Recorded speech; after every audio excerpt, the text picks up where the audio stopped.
Hey,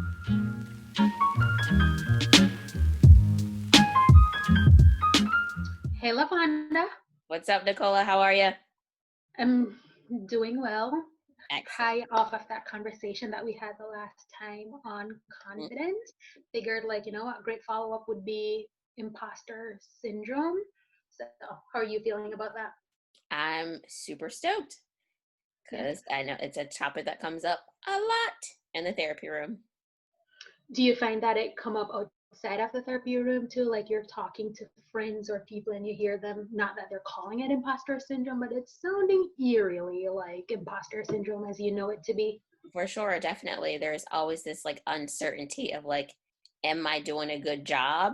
And then that like leads into like, I'm not sure if I can do this, even though you've had all the training that goes along with it.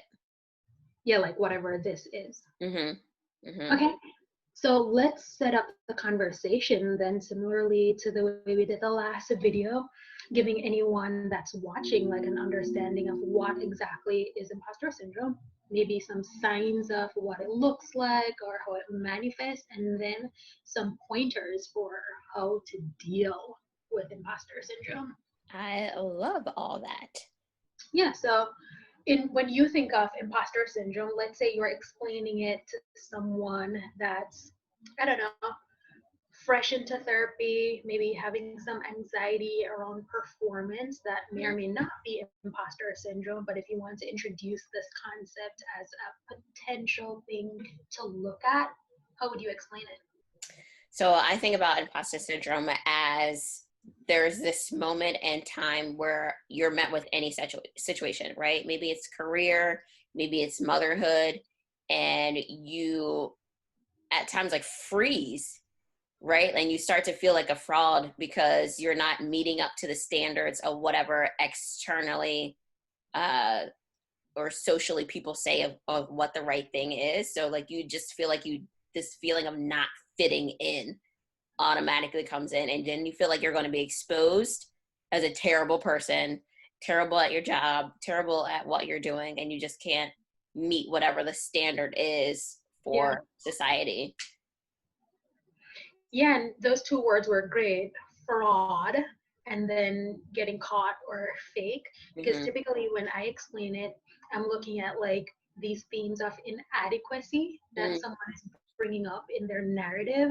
Like, oh, I don't think I did a good job at that, or I'm not doing enough, or I need to do better, or how dare I make a mistake? I'm so silly. I should have known that, especially as you're saying when they're just potentially like entering a new situation like Right. motherhood or graduating and then leaping into their first time job. I'm looking at also typically like are these people high performers, Mm-hmm. because all the research typically shows that it's people who are high achievers, high performers that may be predisposed to imposter syndrome. Yeah. And then some of the other ones are like, if you are a natural genius, right? So like anytime you try something new, you just kind of like get it off the bat. And then you get to something new that you cannot succeed on right away. And then what does that tell you or inform your narrative or your self-talk following that? Because then if you can't get it right away, then you must not be good at it at all. So that's one type of Yeah. imposter syndrome that you just called out, natural genius. I usually look at it as expert. Mm, So putting them like either someone's a natural genius or they've been labeled as such, right? yeah. Yeah. Whether it's in the home, like, oh, they're so talented, they've always been smart, they're gifted, right? It kind of sets someone up. Like, Yeah. so natural genius or perceived expert in Yeah. every situation, that could be like one of the categories that an imposter syndrome could fall in. Yeah. What's another category you would say? um I was reading an article and they call it the soloist, right? So the person that Ah, always does everything on their own. Like if you think about it, like the Miss Independent, like strong man, strong woman, they don't ask anyone for help, because if they have to ask someone for help, then like what does that mean? Like then they're not meeting whatever standard that is. If you're not independent enough, if you can't handle it on your own, then every part of your identity is like completely gone. Which brings it back to the theme of inadequacy, right? Right. Yeah, and for me, like, I've never heard the term the soloist. I have heard the others, and I look at it more like to fit into that soloist perspective or category.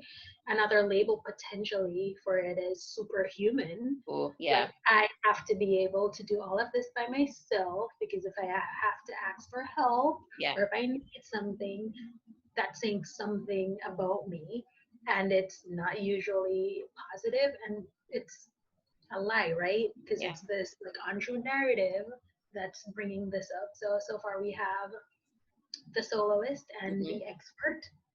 Okay, can you think of another one? I can think of one more. Which one do you have?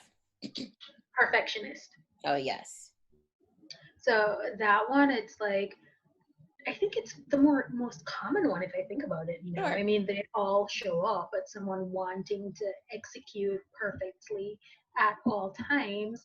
And to what I said earlier, if a mistake is made, they're looking at it as a reflection of their worth rather than a reflection of an area that needs improvement or Yeah. need growth. We're all human, and we can't expect to be perfect at all times.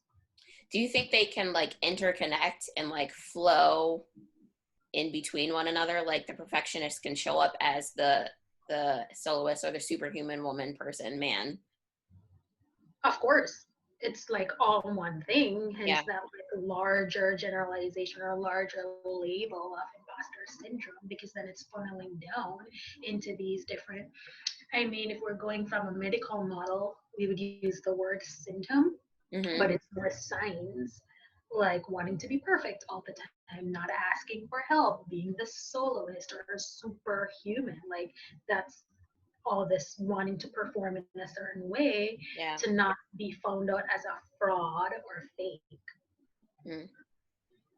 It always hurts my feelings when when people Your feelings are I feel sad. Like, no, you got this. yes, like you're. I think I was talking to a client the other day, and the term I used was badass. I'm Yeah. like, I mean, from everything you shared with me, Right. I'm only one person, but if someone were to look up the definition of badass, like Right. everything shared is right there, and it's like, oh my gosh, right? And looking at like, where does this come from? Yeah. Like, where are some places where these narratives that you have to be perfect, do not ask for help because it will mean, like, where is this coming from? What do you think? What are some examples that you've seen for that? So I always think about like what did your family teach you? That's like as a licensed marriage and family therapist, that's Always automatically where my brain goes right there. Like, okay, what was your mom doing? What was your dad doing? Like, who were the people that influenced you, that taught you that like you had to do it just right, right? And it could have been an indirect, right? The parents may not have said like it had to be perfect, but what if there was something else happening in the family dynamic where they didn't want to disrupt or be a dysfunction to the family? So now, like, because you've taken on that role as the perfectionist, so you don't cause any disruption to anyone else, you've now taken that out into your life as an adult, and everything has to be just right. So you don't cause any like disruption to how things are flowing. Yeah, and now that you say that, it's this desire to control in a Mm. situation that they may not have control of. If Yes. you're going back to more like family of origin stuff, where a child is growing up in a situation that's potentially chaotic or has problems, that has nothing to do with the child involved, Yeah. but it's pushed onto the child, who then internalizes it in different ways. And one Yep. being, okay, you have to act in this certain perfect way so nothing pops off here, Right. Right. right? Yeah. The other thing I was thinking too, because you were looking at it more from the family system, Mhm. I was thinking more like societally too. Like, when you and I show up in different situations looking the way we look, there are certain expectations of us, right? Absolutely. Racially. And then the higher you go, the bar shifts a little, and it's this like working twice as hard to get half as far. Mm-hmm. So with this imposter syndrome, it looks different for someone that's moving up, and then the societal barriers that are in place. We could talk about systematic racism Right. for hours, but like the barriers that are 4 hours, the barriers that are in place, now you start thinking like, oh, do I belong here? Mm-hmm. Is this just a tokenized situation? Or, Right. like, Right. so yeah, that changes where potentially someone in that situation, especially like a Black female, may start thinking like, well, I can't ask for help because if I ask for help, this is how it will be perceived. Yeah. Or in terms of the soloist narrative or the expert narrative, that I need to, the moment I get to work, I need to know everything at all times. There is no room for me to say I don't know, and that's a lot of pressure on someone. Think about how that can lead to anxiety and depression from the workplace. Always trying to prove yourself, right? Like it's this imaginary bar that like is just it's you cannot see it, but you see it, and more so maybe you feel it, that like there's this energy around like who you have to be, how you have to show up, and like how your work needs to look in order to like meet the standards of the society of or whatever that workplace is, especially if you are the only one. So you're like fighting for that spot essentially. Yeah.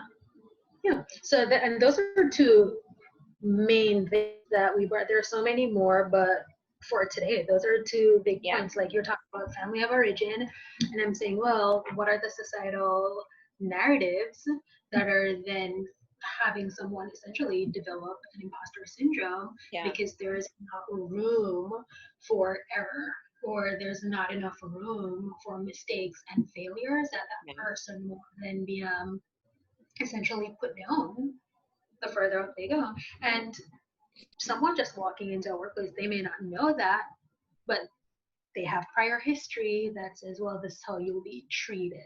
So put your guard up and start making defenses around that. Which, the moment I said that, we should talk about what we said earlier as promised, right? How do people deal with imposter syndrome and the anxiety around that? I was going to say, do you want to start with the negatives or the positives? Right? So as I said, like I had started with a negative coping skill, right? Because people think coping skills are always positive. It's like I started with a negative one, that like being defensive, putting that guard up. It's a negative coping skill in the sense, I'll put my water and I was going to take a sip.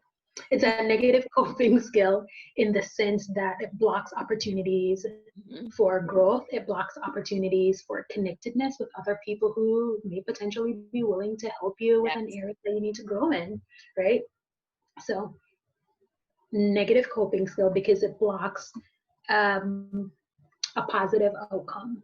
Maybe that coping skill was positive at an earlier stage. You talked about the family system when they needed to be like resilient, strong, like not let anyone tear them down, just to like get through the literal day, right? And show emotions or things like that because they'd be picked on within the family. So as a kid, that's an immature coping skill that was helpful. As an adult, because it blocks all these potential positive outcomes, not helpful. For sure. And then also like going a little bit deeper into the like internal work that happens then, right? So when the anxiety starts to show up and when the depression starts to show up, because you're telling yourself all these narratives as like before the coping skill even happens, right? Like you're telling yourself that like I'm not good enough, I'm not going to make it, and I don't know, it feels like it just becomes this wall of yourself internally, is like you're not even connected with yourself and like what you actually need because you're using those skills from way back when. It's overused. Yeah. Essentially. It's overused. If you think about it, you're into fitness. It's like an Yeah, overused muscle that never got a break to never. like do some rehab and then used appropriately. Nobody to like assist the massage. Sometimes, Right. like, sometimes you need somebody to like. I'm just like, come on, physical therapist, come on in. Yeah. So what's the like counter then to that? A more healthy coping skill to then shift away from this overused one. Well, do you know you're using a negative one, right? Like, when do you realize that like you've taken on the themes of imposter syndrome? Like, does somebody tell you that, or are you harboring all of that inside of yourself? Like, when does the awareness come up to say that, like, I've been feeling these negative feelings and I want to stop having them? Okay. So you're saying like speak truth to power almost, like Yeah, recognizing it first. And I think to really elaborate on that, maybe reality testing. mm, There's a reason you got that job. There's a reason you got on this sports team. right, There's a reason you had this success. It's directly related to you. right. Like you can't fool everyone all the time. I like to use a lot of cognitive behavioral therapy. So like that's the reality testing, right? Like what is the negative, like what is the negative coping skill or negative narrative that you're telling yourself?